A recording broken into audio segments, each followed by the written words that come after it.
To the happy couple who always did play in the mud. The champagne flutes clinked around me as my sister Tamara's voice carried across the reception hall, dripping with that special brand of sweetness that could cut glass. The laughter that followed hit me like a slap, and I felt my cheeks burn as 200 wedding guests turned to look at me and Peyton. My name is Bethany, and that was supposed to be the happiest day of my life. I should have known Tamara wouldn't let my wedding pass without reminding everyone exactly where I stood in the family hierarchy. There she was, radiant in her designer bridesmaid dress, holding court at the head table, while I sat there in my grandmother's altered wedding gown, trying not to let the tears show.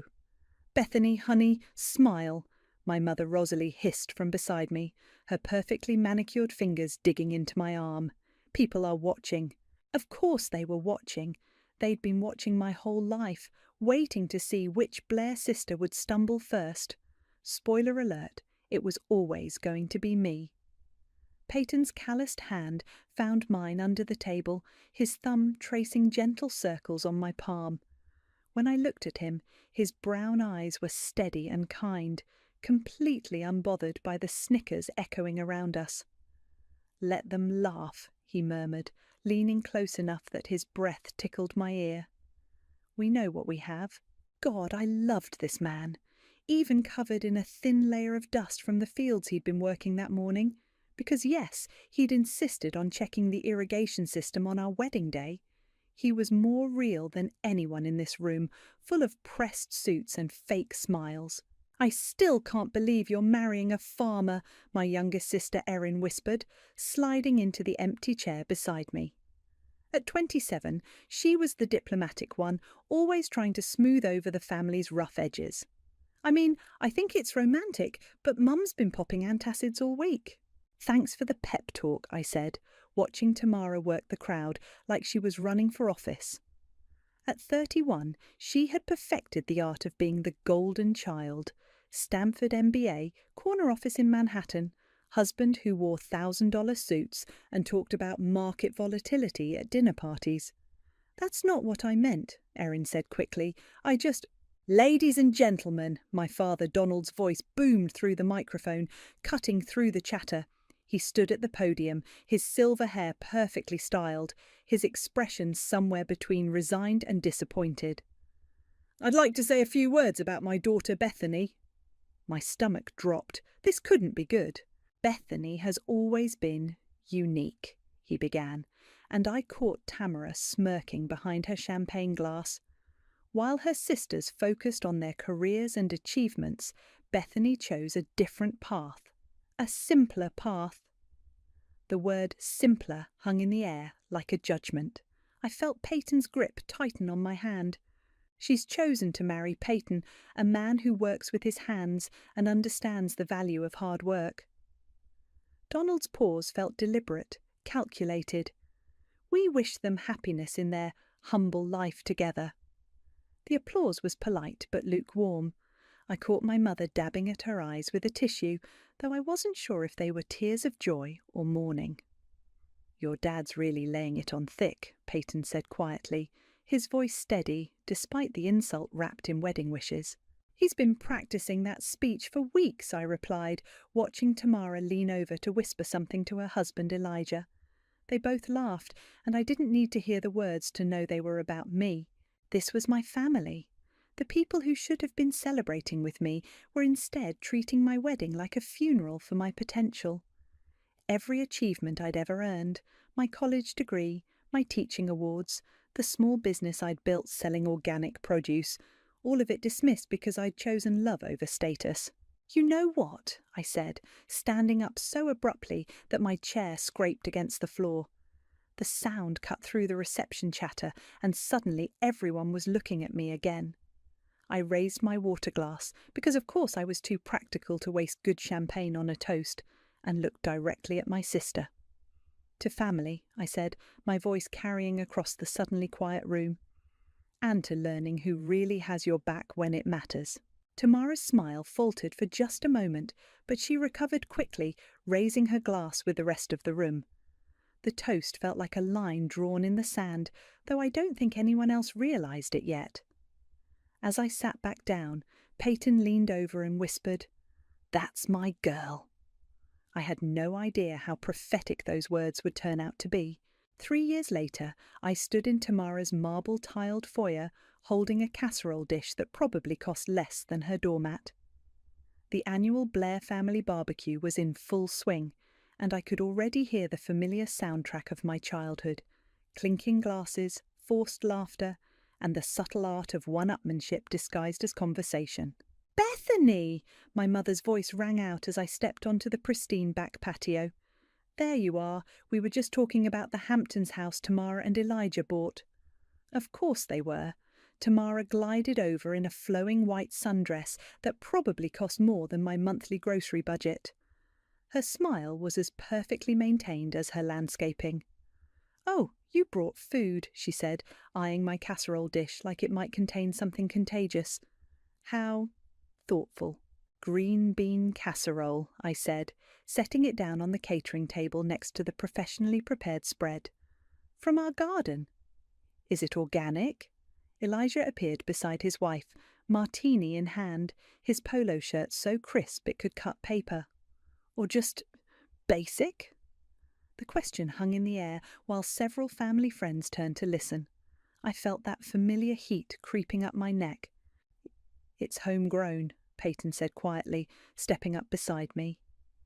His jeans were clean but worn, his button-down shirt simple cotton. Next to Elijah's designer everything, he looked like he'd wandered in from a different world. Right, Elijah nodded with exaggerated interest. "The farming thing, how's that going? Still playing in the dirt?" "We're doing well," I said, forcing my voice to stay level. "The farm's been profitable for 2 years running." Tamara laughed, the sound like wind chimes in a hurricane. "Profitable? Oh, honey, that's adorable. Elijah just closed a deal worth more than your little farm probably makes in a decade."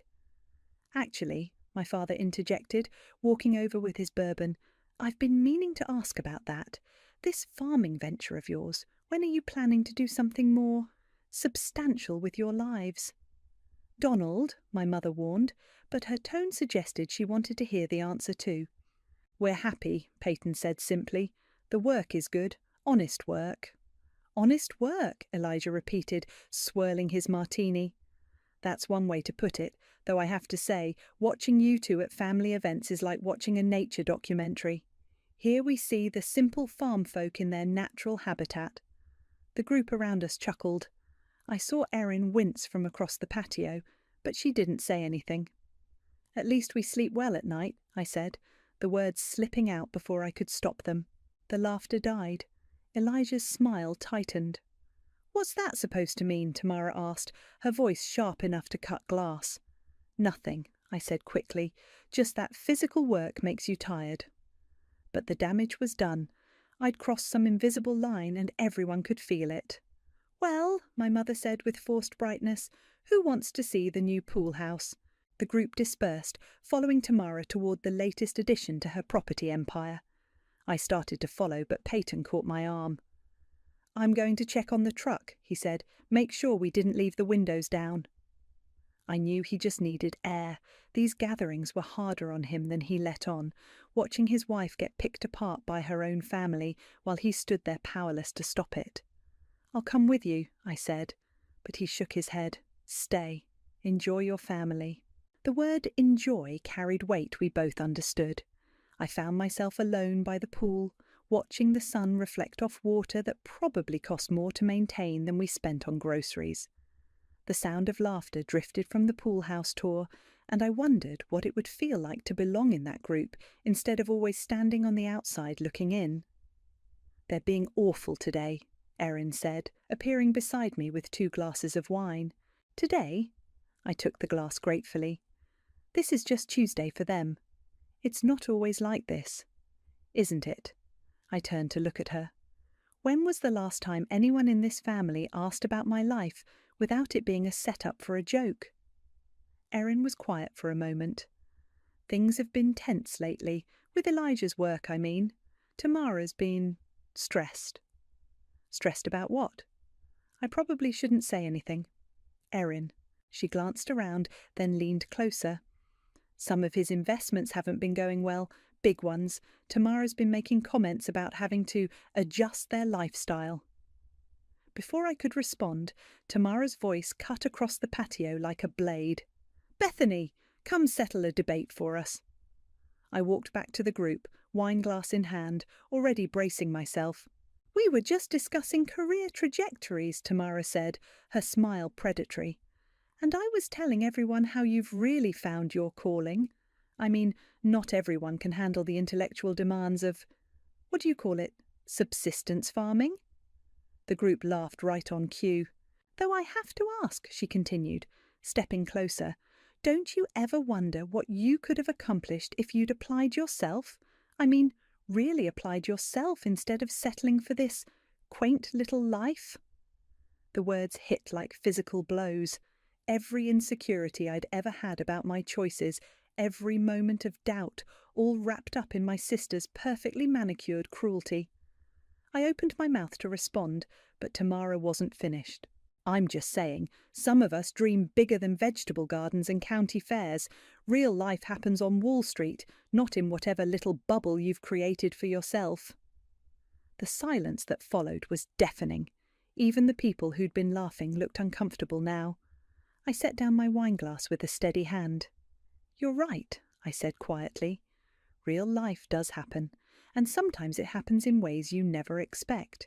6 months after the barbecue from hell, I noticed the cracks starting to show. It started with missed phone calls. My parents, who used to check in weekly with updates about Tamara's latest achievements, suddenly went radio silent. When I did catch them, the conversations felt strained, like they were reading from a script with half the pages missing. "How's Tamara doing?" I asked during one particularly awkward call with my mother. "Oh, you know Tamara, always busy, always working on something big." The pause that followed stretched long enough to drive a truck through.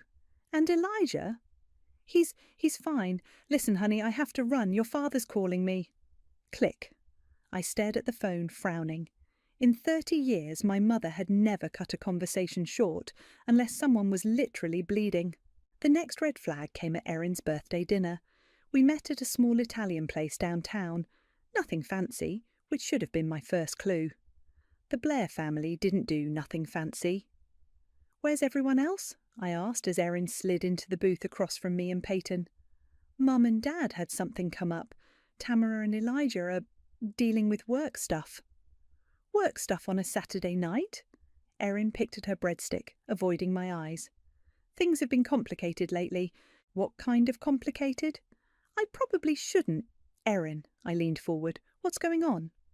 She glanced around the restaurant like she was checking for spies, then lowered her voice. "Elijah's company is in trouble. Big trouble. Some kind of investment scheme that went sideways." I felt a little flutter in my chest. Not quite satisfaction, but something close to it. I pushed the feeling down, ashamed of myself. "How bad?" "Bad enough that they had to put the Hamptons house on the market, and the boat, and Tamara's been calling around asking family members for short-term loans." The flutter got stronger. I took a sip of water to hide my expression. "Have they asked you for money?" Peyton asked quietly. "Not yet, but I think that's only because I don't have any to give." Erin finally met my eyes. "They haven't called you, have they?" "No," I said. "But then again, we're just simple farm folk. What would we know about real money?" Erin winced. "You heard about that?" "I was there, remember? Front row seat to the Tamara show." "She's been different lately, stressed, snapping at everyone. Even the golden child has bad days, I guess." We ate in relative silence after that, but I could feel Peyton watching me. He knew me well enough to recognize the wheels turning in my head. Later that week, we were harvesting the late summer tomatoes when my phone rang. Unknown number. "Hello?" "Bethany." The voice was shaky, older than I remembered. "It's your mother." "Mum, are you okay? You sound—" "I'm fine, sweetheart, just tired. Listen, I was wondering, could you come by the house this weekend? There's something we need to discuss, as a family." The words sent a chill down my spine. In Blair family speak, something we need to discuss as a family was never good news. What kind of something? It's better if we talk in person. Can you come Saturday afternoon, around 2? I looked at Peyton, who was pretending not to eavesdrop while loading tomatoes into crates. His shoulders were tense. I guess so. Should I bring anything? Just yourself, and Peyton, of course. The line went dead, leaving me staring at my phone. Family meeting? Peyton asked without looking up. Sounds like it. He straightened, wiping his hands on his jeans. About what? She wouldn't say, but given what Erin told us. They're going to ask us for money. It wasn't a question. We both knew it was true. That night, I lay in bed staring at the ceiling while Peyton's breathing evened out beside me. Part of me, a bigger part than I wanted to admit, was almost excited. After years of being treated like the family disappointment, they were finally going to need something from me.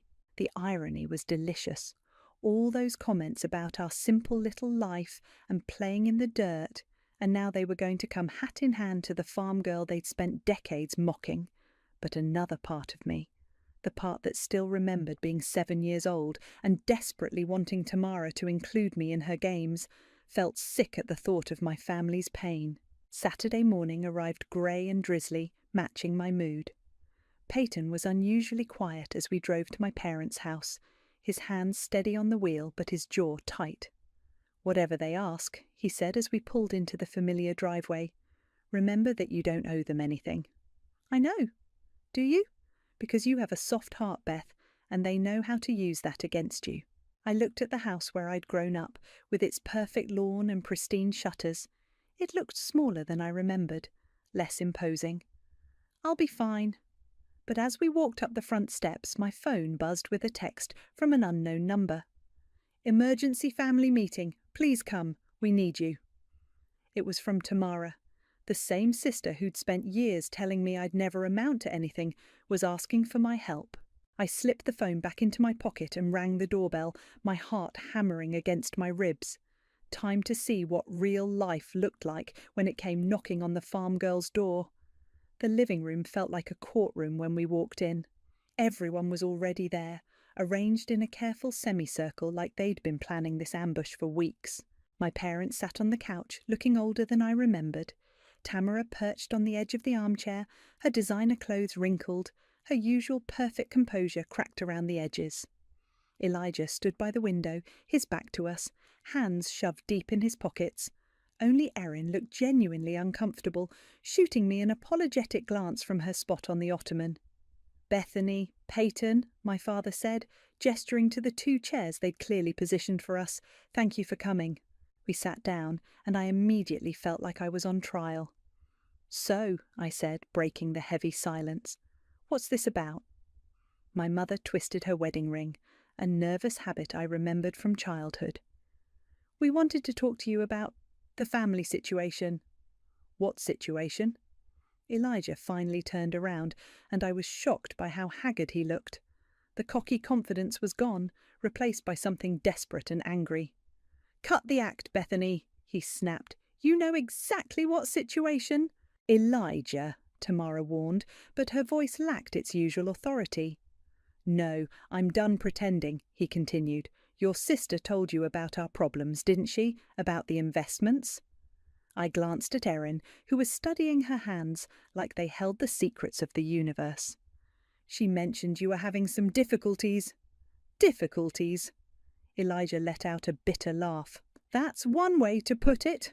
What Elijah means, my father interjected, is that the family is facing some financial challenges, significant ones. How significant? The question hung in the air like smoke. Finally, my mother spoke. We could lose everything. The words hit the room like a physical blow, even though I'd suspected hearing it confirmed was different. Everything? Peyton asked quietly. The house, the savings, the retirement accounts, my father said, his voice flat. Elijah made some investments on our behalf, investments that didn't pan out. I looked at Elijah, who was glaring at me like this was somehow my fault.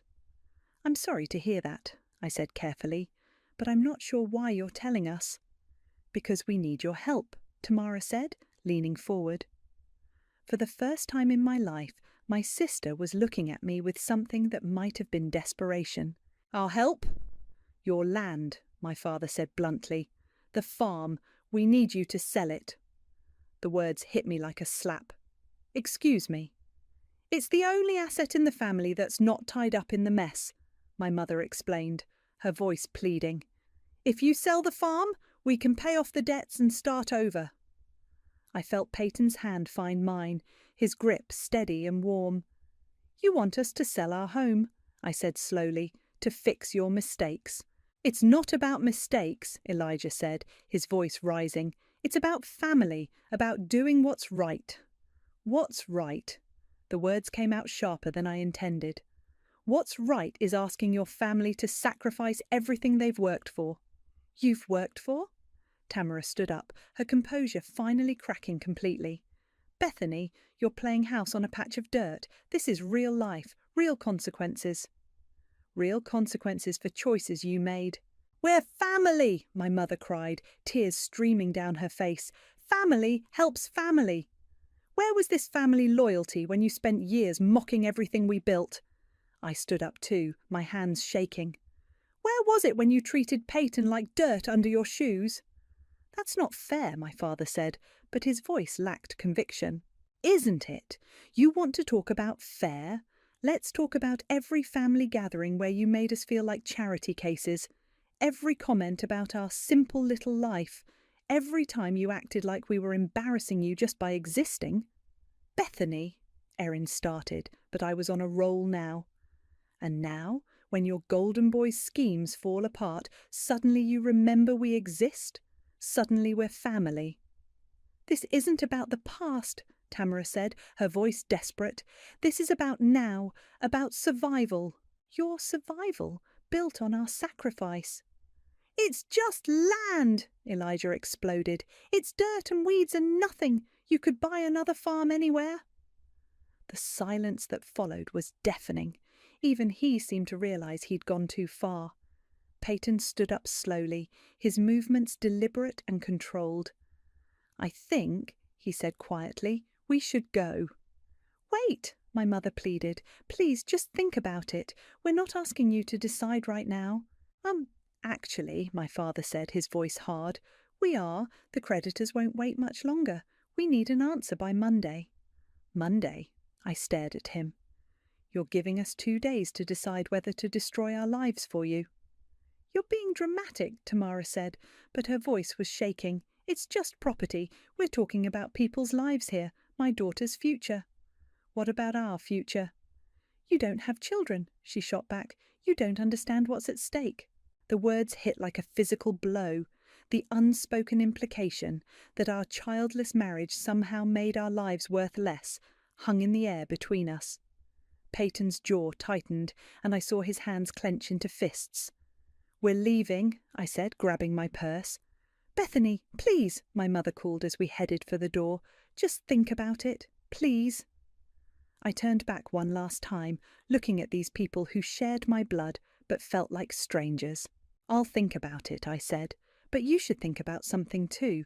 You should think about what kind of people ask their family to lose everything to save them from their own mistakes." As we walked to the truck, my father's voice followed us out. "You'll come to your senses once you realise what you owe us, Bethany, what we've done for you over the years." Peyton's hand was on the truck door, but he paused, his knuckles white against the metal. "What we owe them," I said, loud enough for everyone to hear. "After 30 years of being treated like the family disappointment, what exactly do we owe them?" No one had an answer for that. At least, not one they were willing to say out loud. The drive home was silent, except for the sound of gravel crunching under our tyres. Peyton's knuckles were still white on the steering wheel, and I could practically feel the anger radiating off him in waves. We pulled into our driveway, and I stared at our modest farmhouse, the place my family wanted us to sacrifice like it meant nothing. The evening light made the fields look golden, peaceful. Everything I'd ever wanted was right here. "I need to show you something," Peyton said as we got out of the truck. "Peyton, I'm not selling. I don't care what they—" I know you're not selling. That's not what this is about. He headed toward the barn, his stride purposeful. There are things I should have told you years ago. I followed him, confused. What things? Instead of answering, he led me to the back of the barn where he kept his office. I'd been in there 1,000 times, but he went straight to a filing cabinet I'd never seen him open. "Sit down," he said, pulling out a thick manila folder. "Peyton, you're scaring me." "I'm not trying to scare you. I'm trying to show you who we really are." He opened the folder and spread papers across his desk. "What we really are." I leaned forward, squinting at the documents. Legal papers, patents, financial statements with numbers that made my head spin. "What is all this?" "This," he said, pointing to a patent document, "is the irrigation system we use on the North Field, the one I cobbled together from spare parts." I read the header, "Patent granted to Peyton Stone for Advanced Precision Agriculture Irrigation System." "You patented it?" 3 years ago. It's being used on farms across the Midwest now." He pulled out another document. "This is the soil analysis software I've been working on, the program that helps us know exactly when and where to plant." Another patent, another document with Peyton's name at the top. "I don't understand. Why didn't you tell me?" "Because I wanted to be sure. I wanted to build something real before I started talking about it." He sat down across from me, his expression serious. "Beth, our patch of dirt isn't just a farm. It's a research and development facility. Everything we grow here, every system we test, it's all part of something bigger." My head was spinning. "How much bigger?" He pulled out a financial statement and slid it across the desk. The numbers at the bottom made me blink hard, certain I was misreading them. Are we worth? The company is worth that. Stone Agricultural Technologies. I started it 5 years ago, right after we got married. Used our land as the testing ground for everything. I stared at the papers, then at my husband. "You've been running a tech company this whole time?" "A very quiet tech company. Most of our clients don't even know where the innovations come from. They just know the systems work." "But why keep it secret? Why let my family think we're just farmers?" Peyton was quiet for a moment, organizing the papers into neat piles.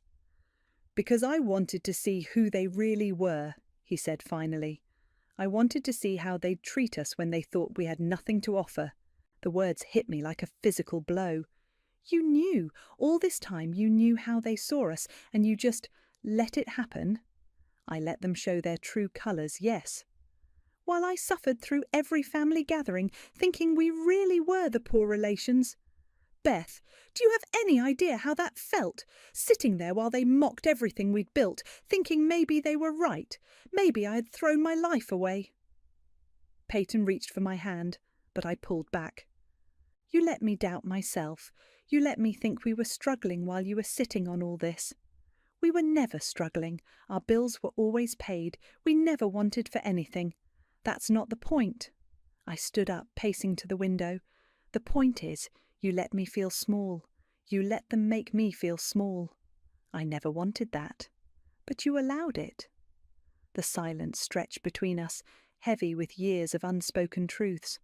"There's more," he said quietly. I turned back to him. "More what?" "Elijah's company. The investments that failed." Peyton pulled out another folder. "He bet against us, against Stone Agricultural Technologies." The words didn't make sense at first. "What do you mean?" "He shorted our stock, put his clients' money, including your parents' retirement fund, on a bet that our company would fail." I sank back into the chair, the full picture finally coming into focus. He lost their money betting against us? Every penny. He was so convinced that anything connected to simple farmers had to be worthless that he staked everything on our failure. My phone buzzed on the desk. Text message from Erin. "They're coming to the farm tomorrow, all of them. Dad says they won't take no for an answer." I showed Peyton the message. He read it, then looked up at me with something that might have been anticipation. "Good, girl," he said. "Let them come." "Good? Peyton, they're going to demand we sell everything. They're going to learn the truth. He stood up, gathering the papers back into their folders. All of it. What are you planning? I'm planning to give them exactly what they've been asking for all these years. His smile was sharp, unfamiliar. A real education about who we are and what we're worth. And then what? Then we see if they're really family, or if they're just people who share your DNA. I looked at my husband, really looked at him, and realised I was seeing a side of him I'd never known existed. The quiet farmer was still there, but underneath was something harder, more calculating. You've been planning this for a long time, haven't you? I've been preparing for it. There's a difference. Is there? He met my eyes, and for the first time since I'd known him, Peyton looked dangerous. I guess we'll find out tomorrow. They arrived like a storm front. 3 cars pulling into our driveway at exactly 2 o'clock, kicking up dust clouds that settled on their expensive paint jobs. I watched from the kitchen window as they climbed out, my parents looking grim, Tamara clutching a leather portfolio, Elijah adjusting his tie like he was heading into a boardroom instead of a farmhouse. Even little Tiffany was there, Tamara's 8-year-old daughter looking confused and out of place in her pristine white dress. "Show time," Peyton said quietly, straightening his simple button-down shirt. He'd insisted on dressing exactly like he always did, jeans, work boots, the same clothes that had earned him years of condescending looks.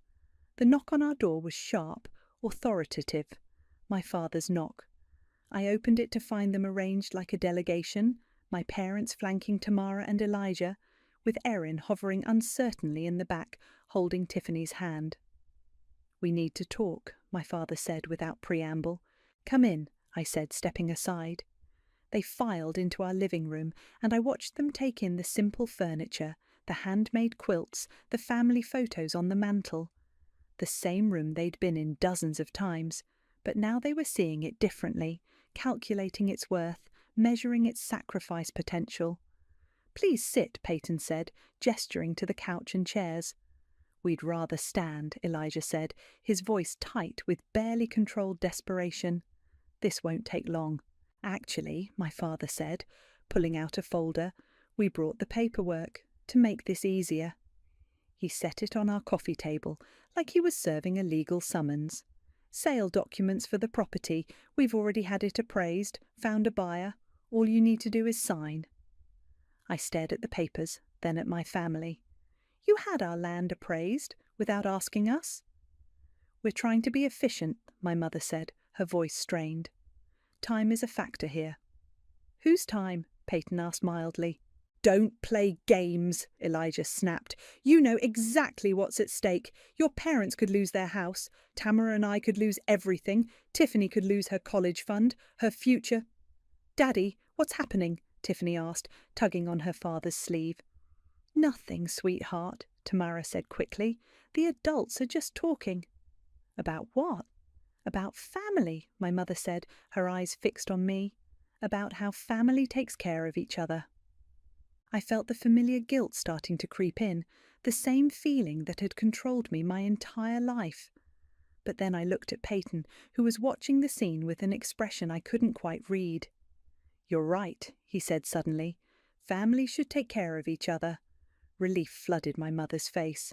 "Oh, thank goodness! I knew you'd understand."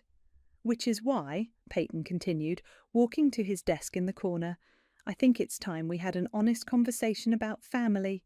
He pulled out a thick manila folder, the same one from last night, and returned to the living room. "What's that?" Tamara asked, eyeing the folder suspiciously. "Information," Peyton said, settling into his chair. "About who we really are. About what this patch of dirt actually represents." "We don't have time for games," my father said impatiently. "We need a decision." "You'll get one," Peyton said. "But first let me ask you something, Elijah. In your professional opinion, what would you say this farm is worth?" Elijah glanced around dismissively. "Maybe 200,000, 300 if you're lucky. It's decent land, but it's not exactly prime real estate." "Interesting assessment." Peyton opened the folder and pulled out a document. What if I told you that this patch of dirt is actually the research and development headquarters for a company worth $50 million? The room went dead silent. What? Tamara said faintly. Stone Agricultural Technologies, Peyton continued conversationally. Maybe you've heard of it. Your husband certainly has. Elijah's face went white. That's impossible. Is it? Peyton pulled out another document. Patent number 10,847,392. Advanced Precision Agriculture Irrigation System. Inventor, Peyton Stone. Filed 3 years ago, currently licensed to farms across 12 states. He set the patent on the coffee table next to the sale documents. Patent number 11, 203,047. Predictive Soil Analysis Software, also mine. Licensed to agricultural companies nationwide. Another document joined the first. Should I continue? Because I have about 30 more patents here, all developed right here on this worthless patch of dirt.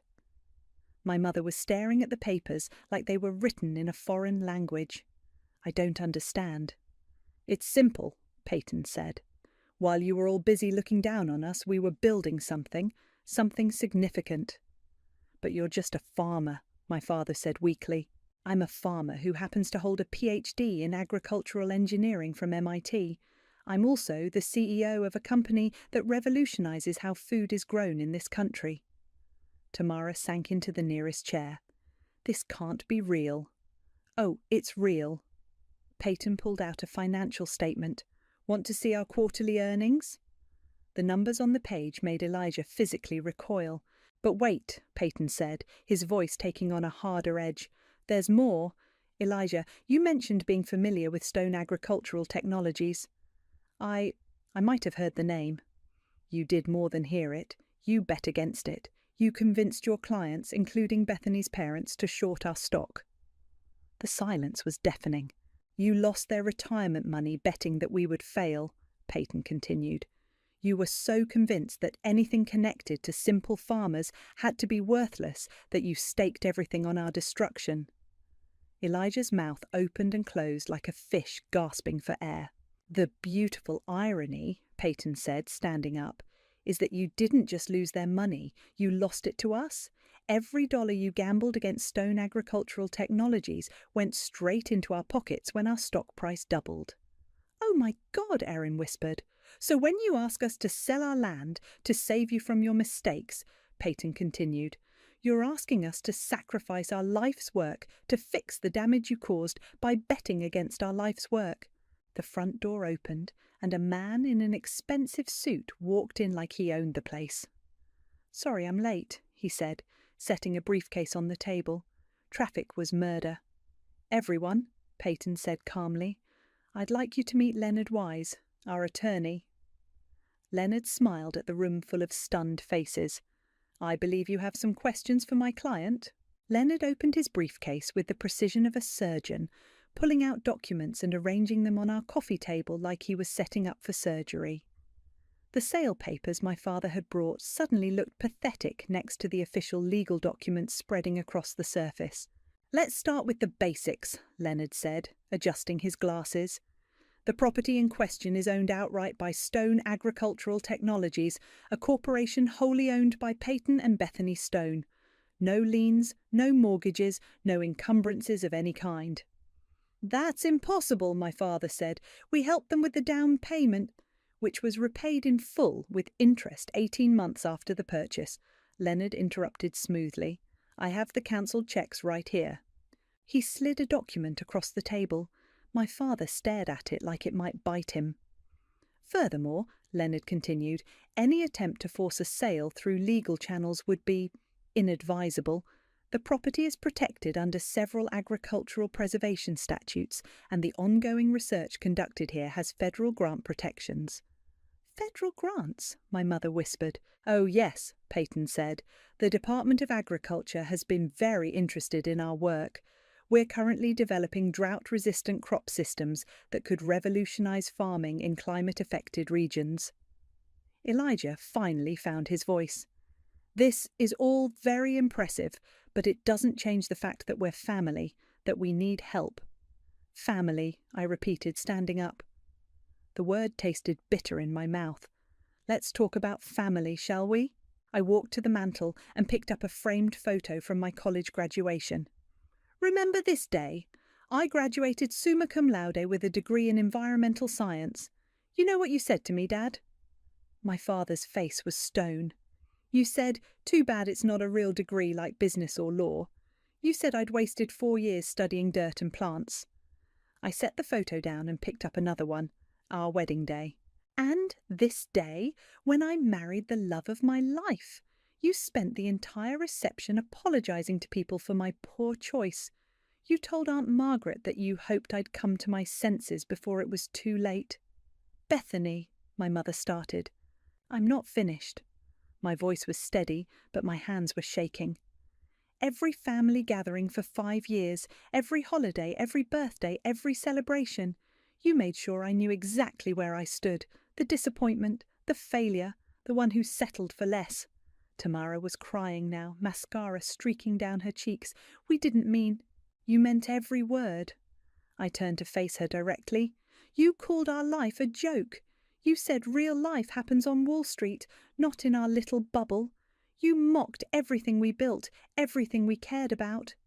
But we didn't know, she sobbed. We didn't know about the company, about the money. And that's exactly the point! The words exploded out of me. You didn't know, and you didn't care to know. You saw what you wanted to see. 2 people you could look down on to make yourselves feel better. Leonard cleared his throat. If I may, there's another matter we should address, the financial losses your family has suffered. He pulled out another document. Stone Agricultural Technologies has been tracking the short positions taken against our stock. We're required to report significant trades to the SEC. Elijah went even paler, if that was possible. The trades were made through Pinnacle Investment Group, where Mr. Elijah Olson serves as senior partner. The total exposure was approximately $2.3 million, representing the retirement accounts of 17 clients. 17 families, Peyton said quietly. 17 families who trusted you with their life savings, and you gambled it all on a bet that we would fail. It was a sure thing, Elijah said desperately. Agricultural tech startups fail 90% of the time. The odds were that you'd do your homework before risking other people's money, Leonard interrupted. Did you visit the company? Did you research the patents? Did you look into the leadership team's background? Silence. You didn't, did you? You saw farming and assumed it was worthless, just like you assumed we were worthless. We can sue, my father said suddenly, for the losses, for damages. Leonard smiled, and it wasn't a pleasant expression. Please do. I'd love to explain to a jury how your son-in-law lost your retirement money betting against your daughter's company. The optics alone would be fascinating. What do you want? Tamara asked, her voice broken. What do you want from us? I looked around the room at these people who shared my blood but had never really been my family. My parents, who'd spent 30 years making me feel small. My sister, who'd turned cruelty into an art form. Elijah, who'd gambled away their future on his own arrogance, and little Tiffany, sitting in the corner, watching her world fall apart. I want you to leave, I said simply. I want you to walk out that door and never come back. Bethany, please, my mother begged. We're sorry. We're so sorry. We made mistakes, but we're family. No, I said, and the word felt like freedom. Family doesn't treat each other the way you treated us. Family doesn't spend years tearing each other down. Family doesn't come crawling back only when they need something. But what about us? Tamara asked. What about Tiffany? What about her future? I looked at my niece, this innocent child caught in the wreckage of adult failures. Tiffany's future was never my responsibility. It was yours, and you gambled it away. You're really going to let us lose everything? My father asked. After everything we've done for you? Everything you've done for me? I laughed, and it sounded harsh even to my own ears. What exactly have you done for me, Dad, besides spend 30 years making me feel like I wasn't good enough? He had no answer. The meeting is over, Peyton said, standing up. Leonard, would you escort our guests out? Wait, Tamara said, desperation making her voice shrill. You'll regret this, Bethany. You'll regret turning your back on family. When you're old and alone, you'll remember this day and wish you'd made a different choice. I met her eyes, and for the first time in my life, I wasn't afraid of my sister. You're right, I said. I will remember this day. I'll remember it as the day I finally stopped letting you define my worth. They filed out like mourners leaving a funeral, taking their demands and their entitlement with them. Through the window, I watched them drive away, leaving nothing but dust clouds and silence. For the first time in 30 years, I was free. The silence after they left felt different than any quiet I'd ever experienced. Not empty, full, like the air itself had been holding its breath and could finally exhale. Leonard packed up his briefcase with the same methodical precision he'd used to unpack it. Well, he said, snapping the latches shut, that went about as expected. You've done this before? I asked. Not exactly like this, but I've seen enough family dynamics to know how these things play out. He straightened his tie. People show you who they are when they're desperate. Your family showed you. And now? Now you move forward, without them. After Leonard left, Peyton and I sat on our front porch, watching the sun set over our fields, the same fields my family had called worthless dirt just hours earlier. Do you think I was too harsh? I asked. Peyton was quiet for a long moment, his fingers tracing patterns on the porch railing. Do you remember what Tamara said at our wedding, about us playing in the mud? Hard to forget. I knew that day that this moment would come eventually, maybe not exactly like this, but something like it. He turned to look at me. They never saw us, Beth. They saw what they wanted to see, people they could feel superior to. But they're still my family. Are they? The question hung between us like morning mist. Before I could answer, my phone rang. Erin's name flashed on the screen. I should probably take it, Peyton said. She's different from the rest. I answered on the third ring. Hello? Beth? Erin's voice was thick with tears. I'm so sorry. I'm so sorry. Erin, no, let me say this. I knew how they treated you, and I never stood up for you. I told myself I was staying neutral, but there is no neutral when someone you love is being hurt. I closed my eyes, feeling tears I hadn't expected. You were caught in the middle. I was a coward, and now, God, Beth, the things they're saying about you. Dad's telling everyone you abandoned the family.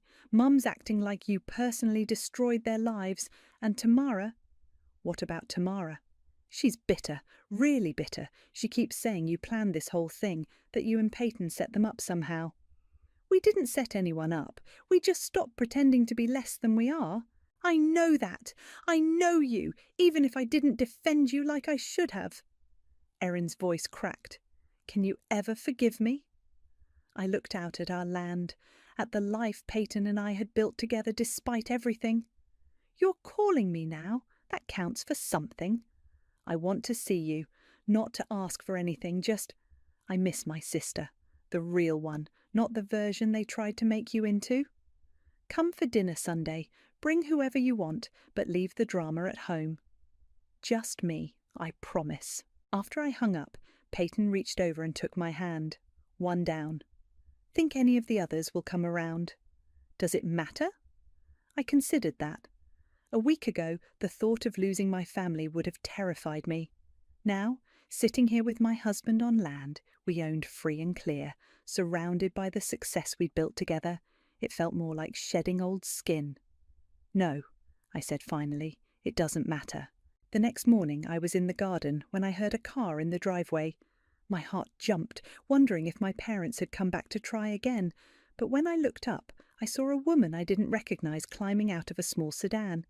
She was maybe 40, wearing jeans and a simple blouse, carrying a manila folder. Mrs. Stone, she called out, I'm Sarah Martinez from the Department of Agriculture. I was hoping to speak with you and your husband about your drought resistance research. Peyton emerged from the barn, wiping his hands on a towel. Sarah, you made good time. The preliminary results you sent were incredible, she said, shaking his hand. We'd like to fast-track the grant approval for the expanded trials. Grant approval? I asked. 2.7 million over 3 years, Sarah said, smiling. Your husband's work could change how we approach farming in drought-affected regions. We're talking about feeding millions of people. I stared at Peyton. You didn't mention... I wanted to be sure before I got your hopes up, he said. But yes, we're about to get very busy. As Sarah and Peyton discussed research protocols and timelines, I found myself thinking about my family's visit. They'd come here demanding we sacrifice everything to save them from their mistakes, never realizing they were asking us to destroy something that could help feed the world. The irony was perfect. They'd spent years calling us small, insignificant, worthless. Meanwhile, we were quietly working on something that mattered more than any of their status symbols or investment portfolios. That evening, Peyton and I walked through our fields as the sun painted the sky orange and pink. The same walk we'd taken hundreds of times, but everything felt different now. Any regrets? He asked. I thought about my mother's tears, about Tamara's desperation, about little Tiffany caught in the middle of adult failures. I thought about the years of humiliation, the constant feeling of not being good enough, the way they'd made me doubt everything I'd chosen. No, I said, and meant it. No regrets. Even about your family. They made their choice long before today. They chose to see us as less than we were. They chose to bet against us, literally and figuratively. I stopped walking and turned to face him. I choose us. I choose this life, this work, this future we're building. Peyton smiled, the same gentle smile that had made me fall in love with him in the first place. Good, because I have plans for us, big plans. Bigger than a $50 million company? Much bigger. He gestured toward the field stretching out around us. We're going to change the world, Beth, one seed at a time. As we walked back toward the house, I realized something had shifted inside me. The part of me that had always sought my family's approval, that had carried their disappointment like a weight, it was gone. In its place was something stronger, cleaner. I was exactly where I belonged, with exactly the right person, doing exactly the work I was meant to do. And for the first time in my life, that was enough. More than enough. It was everything.